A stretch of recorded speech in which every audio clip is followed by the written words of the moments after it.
Perfect day for sailing. 15 knot winds, 20 knot gusts. It just doesn't get any better than this. Not a whole lot of fetch because I'm pretty close to land. There's Pascagoula up off the bow. There's Biloxi there. And behind me is Gulfport.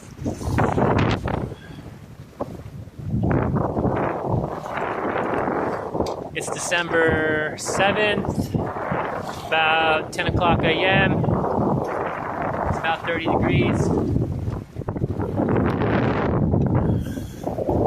I'm wearing a Coast Guard issued thermal suit because my civilian grade gear was soaking last night. It was blowing about 30 knots. The waves must be rising in my face. It's soaked all the way here. They're hanging on the stanchions behind me. They're dry now. But the rest of my stuff got soaked. So after that, I called it a night before I got hypothermia. Besides that, it's been a pretty easy trip so far. I sailed here from Texas and I've spent less than $100 on gas, $100 on marinas, and $100 on food.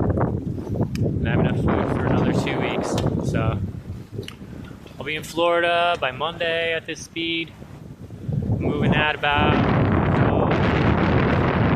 7 knots. On a beam reach right now. Doesn't get any better than this. This thermal suit has a buoyancy rating. It makes me 17 pounds lighter in the water, according to the tag. I haven't tried it out yet. I don't think I'm going to. I don't have a raincoat.